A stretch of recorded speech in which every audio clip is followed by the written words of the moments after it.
Alô, queridas e queridos da Física 3, vamos para a nossa aula de número 9, continuando no assunto de corrente elétrica.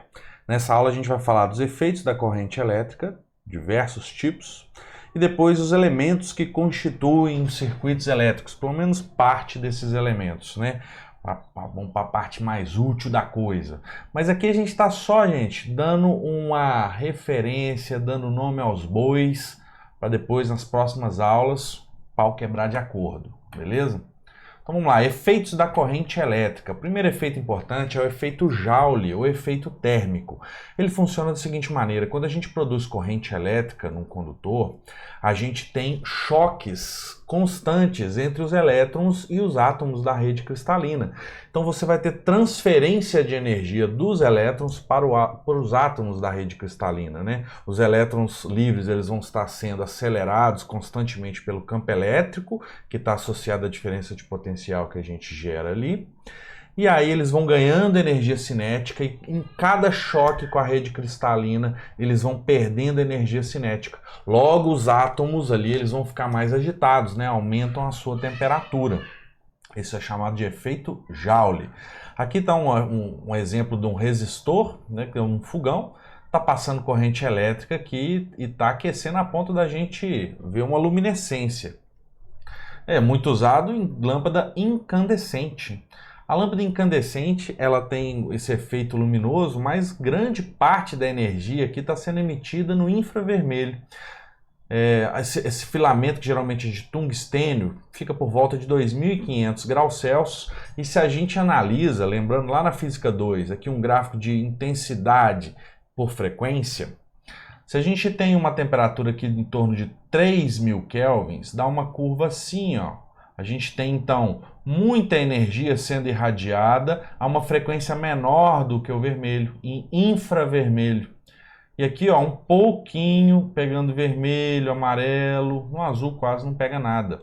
Se você aquece mais ainda, 4.500 Kelvin, aí a coisa já fica bem mais luminosa, ó. 6.000 Kelvin, o pico já está lá no vermelho. Então, quando a gente tem uma lâmpada incandescente, a gente está com uma curva que pega menos luz visível do que esses 3.000 Kelvin, né? Porque eu falei que estava 2.500 Kelvin. Ou seja, a maior parte da energia está no infravermelho, está aquém do visível, né? Está com uma frequência menor do que a do visível, está num comprimento de onda maior do que da luz visível. Então a gente está desperdiçando muita energia.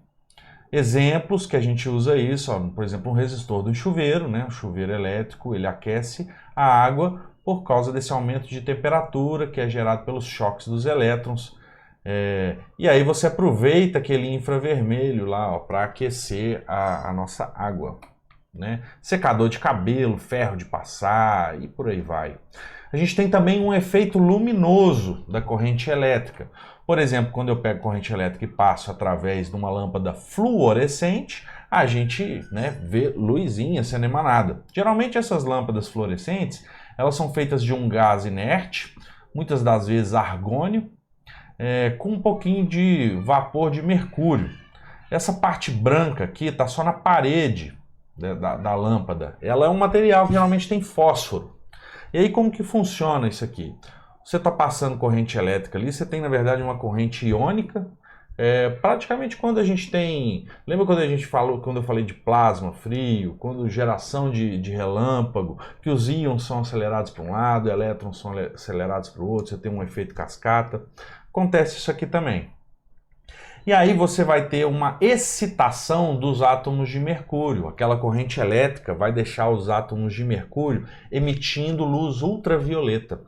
Essa luz ultravioleta ela vai ser captada pelo fósforo que está na parede, que tem a camada de fósforo. E aí aquele fósforo ele pega muita energia. O ultravioleta é muito energético, né? Cada fóton do ultravioleta é tão energético que arrebenta a nossa pele, né? Ajuda também a fazer vitamina D, etc. Mas ela é bem energética. Aí o fósforo pega aquela energia toda e vai soltando aos pouquinhos. Então é como se ele desse uma bocanhadona e vai cuspindo aos poucos. Quando ele solta essa energia aos poucos, ele solta na luz visível, porque o ultravioleta é invisível. Nós não conseguimos enxergar o ultravioleta. Uma frequência além do que a gente consegue enxergar. Então Então aí o fósforo vai soltando em pacotes de energia menos energéticos, que vão estar numa frequência menor do que a do ultravioleta, e a gente já consegue enxergar. Aí a gente vê nessa luz da lâmpada fluorescente. Ela é bem mais econômica, porque você não tem aquele desperdício de infravermelho todo que a gente tinha na incandescente. Outro lâmpada é a lâmpada LED, né, que é um diodo emissor de luz. O funcionamento é quântico, a gente usa semicondutores para gerar aquela luz. Você costuma ter mais eficiência do que a lâmpada fluorescente. Você tem uma economia, então, de energia elétrica quando você está usando isso aí. Quando você quer gerar luz branca, por exemplo, às vezes você combina 3 tipos de LEDs, um para cada cor primária, um verde, um azul e um vermelho. Ou então a gente coloca também um azul, um LED só azul, mais puxado para ultravioleta, às vezes até usa ultravioleta, e coloca aquela camadinha de fósforo para pegar aquela energia toda e ir cuspindo aos poucos no visível. Também dá certo, tá? A vantagem aqui também é que a gente não tem sempre a emissão de ultravioleta, né? Ultravioleta pode fazer um cadinho de mal para nós, então a fluorescente ela é um pouquinho mais perigosa do que a LED. Um outro efeito interessante da corrente elétrica é o efeito magnético. Quando a gente tem corrente elétrica, a gente gera um campo magnético ao redor da corrente elétrica, que a gente pode ver a presença desse campo numa bússola. Olha que interessante isso aqui, ó. A gente vai ter corrente elétrica sendo gerada por essa pilha, vai passar aqui pelos fios, aqui tem uma bobina, um monte de fio enrolado. Tá? E a gente vai gerar campo magnético aqui atravessando essa bobina. A bobina é assim, ó, né? Uma espiral cheia de fio. Então, ora o campo magnético vai estar saindo aqui, ou ora vai estar entrando. Tá bom? Então eu vou ter um campo para lá ou para cá. Olha que interessante.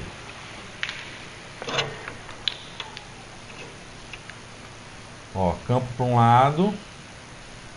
Aí você vê que está surgindo campo magnético pela convergência da bússola. Ele inverteu a polaridade, ó, as bússolas também inverteram. A gente vai estudar com mais calma esse efeito depois, tá, gente? Então não se preocupe se parecer muito obscuro isso aqui. Só quero mostrar para vocês que a corrente elétrica tem esse efeito magnético. Um outro efeito é efeito químico, por exemplo, quando você vai fazer eletrólise, né? Você passa uma corrente elétrica. Você pode usar, por exemplo, na galvanoplastia, quando você deposita cromo, deposita prata, ouro, aqui no caso foi depósito de ouro. A gente tem um efeito fisiológico também, mas aqui eu não estou falando da eletricidade que é produzida pelo corpo, porque a gente produz eletricidade, né? Seja para transportar informação pelos neurônios, seja para trocar íons nas membranas celulares, seja para fazer os músculos contraírem, né? Por exemplo, o coração bater ritmicamente, a gente precisa de gerar diferença de potencial periódica ali. Eu não estou falando dessa, eu estou falando quando eu tenho uma corrente elétrica externa atravessando o corpo. Que tipo de efeito que a gente vai ter? Se eu tiver uma corrente elétrica que é entre 2 mA e 5 mA, a gente sente só um formigamento. Se eu tiver uma corrente entre 5 mA e 25 mA, a gente já tem uma contração muscular mais braba. A gente perde o controle da musculatura, eleva a pressão arterial e pode apresentar dificuldade respiratória. Acima de 25 mA até 200 mA, mais ou menos, a gente já pode ter parada respiratória e fibrilação cardíaca, que é quando o coração começa a palpitar loucamente, contrações rápidas e desordenadas dos ventrículos. Ventrículo, aí foi doido, hein? Acima de 200 mA, a gente já tem aquele cheirinho de queimado, né? Fortes queimaduras, parada cardíaca, aí o caboquinho já está frito. A gente também pode apresentar parada cardíaca com menor amperagem do que esses 200 mA aqui, ó. Isso vai depender de como que a corrente está passando. Por exemplo, se você passa a corrente entre os braços aqui, passando no meio do peito, aí fica bem mais perigoso, porque pode passar no coração e causar essa parada cardíaca. E às vezes também não acontece nada. Por exemplo, eu tive um orientador, a gente trabalhava com os equipamentos de alta voltagem e ele, sem querer, encostou lá numa parte que estava com uma alta tensão. A sorte dele é que ele estava com um relógio de pulso metálico e o relógio de pulso estava encostado em outro condutor, em outra parte do equipamento. Então a corrente passou pela mão dele e escapuliu pelo seu relógio.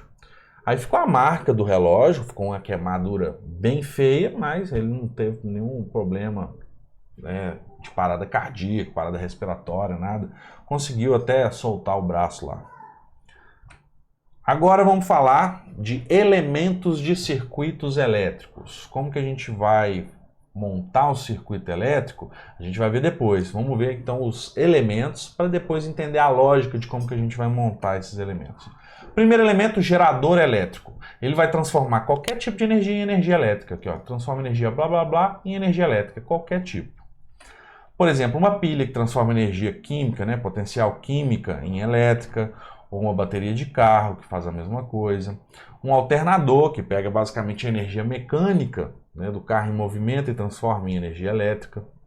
E depois vai ser transformado em energia potencial química na bateria do carro, de novo, né? O alternador ele vai alimentar a bateria.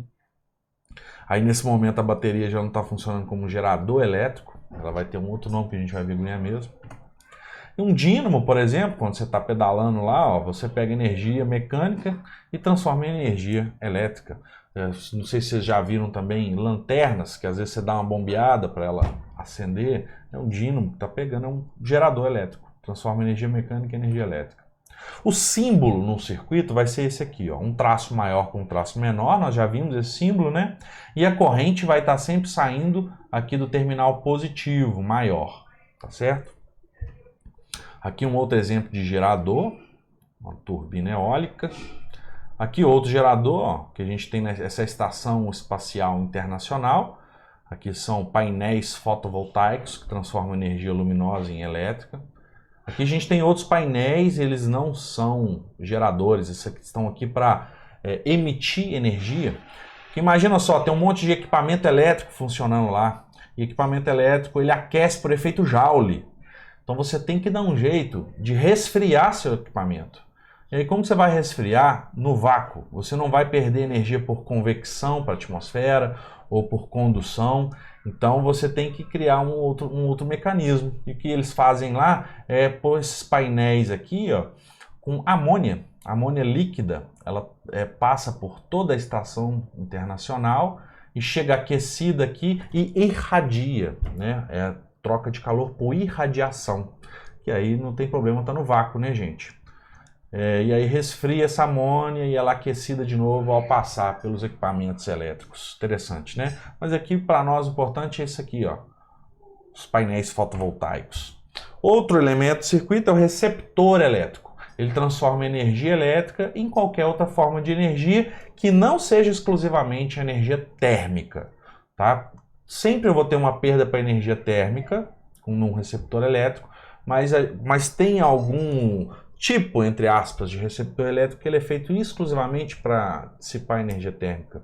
A gente não está falando dele agora. Então, por exemplo, uma televisão, ela gera energia térmica a partir da energia elétrica, mas você está interessado ali na energia luminosa, né, da radiação, energia sonora, celular também, né? Você tem geração de calor, mas tem outras formas de energia que são mais importantes. Motor elétrico, que pega energia elétrica e transforma em energia mecânica, sonora. O símbolo é parecido com o do gerador, mas a corrente está entrando no terminal positivo, né, e saindo no terminal negativo.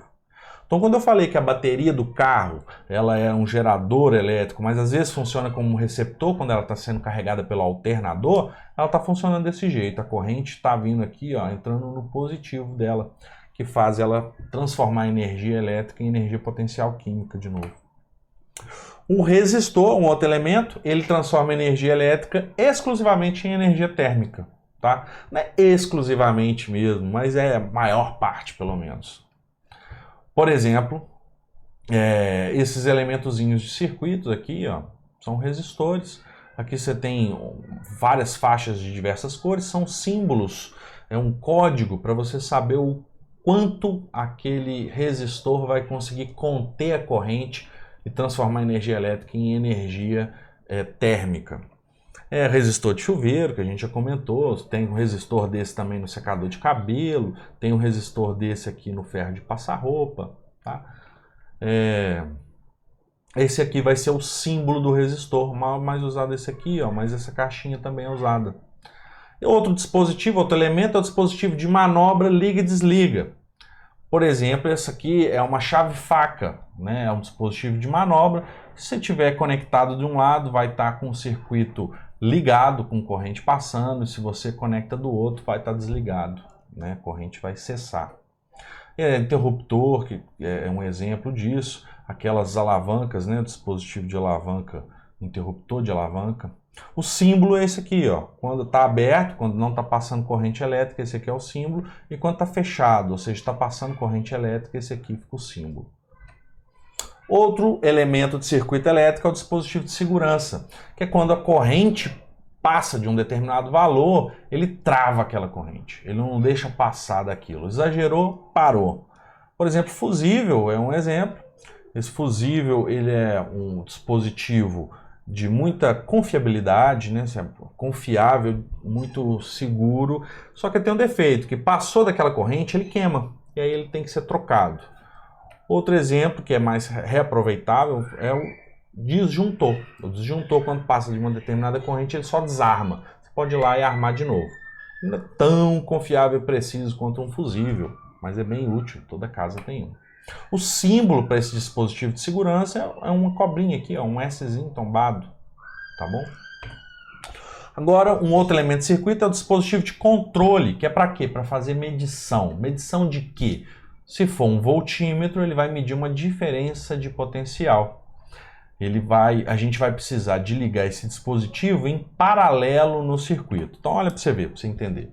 Aqui eu tenho uma pilha, está passando corrente elétrica aqui, ó, por essa lâmpada, e aí volta aqui na pilha. Então tá um circuito fechado aqui, ó. Aqui eu tenho o voltímetro, que vai medir qual que é a diferença de potencial aqui entre esses dois terminaizinhos aqui da lâmpada, ó. Aí marca lá 1, tantos volts, beleza. Você repara que ele está conectado em paralelo com isso aqui, ó. Como assim em paralelo, Rock? Ó, aqui eu tenho um caminho para corrente elétrica, e aqui tem um caminho alternativo para a corrente elétrica. Repara que não é paralelo como retas paralelas na geometria, na matemática, tá? Por exemplo, se eu tiver um fio que está assim, ó, e com corrente passando assim, ó, isso aqui não está em paralelo, tá bom? Porque eu tenho um caminho apenas. Agora, se tiver algo assim, ó, a corrente vem, ela se divide num ponto, depois encontra de novo ali, ó, esse caminho está paralelo a esse aqui. É isso que eu quero dizer quando eu digo paralelo. E é o que está acontecendo aqui, ó. Parte da corrente ela vai passar na lâmpada e parte da corrente vai passar pelo voltímetro. Então a gente fala que ele está ligando em paralelo. O símbolo é só uma bolinha com um V maiúsculo, a representação do voltímetro. Ele sempre vai estar em paralelo, não esqueça. Outro dispositivo de controle é o amperímetro. Amperímetro lembra ampere, né? Para medir corrente elétrica. A gente já liga ele em série. Como assim em série? Logo seguido, um depois do outro, em série. Assim, ó. Vamos supor que aqui tem uma bateria, que é a nossa fonte, ela está gerando corrente que está passando por um resistor, ó. E em série, pelo mesmo caminho, está o amperímetro. Aqui está o amperímetro, né? Ó. Então você repara que está no mesmo caminho da corrente elétrica aqui, ó. A corrente elétrica ela não bifurca, tá certo? Então isso aqui é um exemplo de ligação em série. O símbolo é uma bolinha com um A maiúsculo. Outro dispositivo de controle é o galvanômetro. Ele é usado para construir o voltímetro e o amperímetro. O galvanômetro é o seguinte, ó. Você tem um ímã, que é um polo norte e um polo sul. Aqui tem uma bobina e esse aqui está ligado aqui a uma hastezinha com uma escala. Ela vai apontar numa escala. E como funciona isso aqui? Aqui tem um ímã permanente e aqui tem um núcleo de ferro ou qualquer outro material que imanta fácil. A gente fala um material ferromagnético. Quando a gente gera corrente elétrica na bobina, aquela bobina começa a funcionar como um ímã. Eu já falei em outras aulas, vamos reforçar aqui. Então, por exemplo, se eu tenho, imagina que eu tenho uma espira aqui, ó, e está passando corrente elétrica aqui, ó, aqui é a parte da frente e lá está mais no fundo. Deu para imaginar? Se passa corrente elétrica assim, ó, aqui funciona como um polo norte e um polo sul. É isso mesmo. Você passa corrente aqui, vira uma espécie de um ímã, com polo norte e polo sul. Logo ele vai interagir com o outro norte e sul que tem aqui, ó. Tá de azul e vermelho. Então, eu vou ter uma deflexão aqui, ó, dessa haste, né? Ela vai apontar ali quanto de corrente que vai estar passando. Se a corrente está forte, esse ímã fica bravo e aí ele vai tender a alinhar mais com o ímã permanente. Tá certo? O símbolo é um G, a bolinha com um G dentro. Isso é o galvanômetro. Por hoje é só, galera. Um grande abraço para vocês.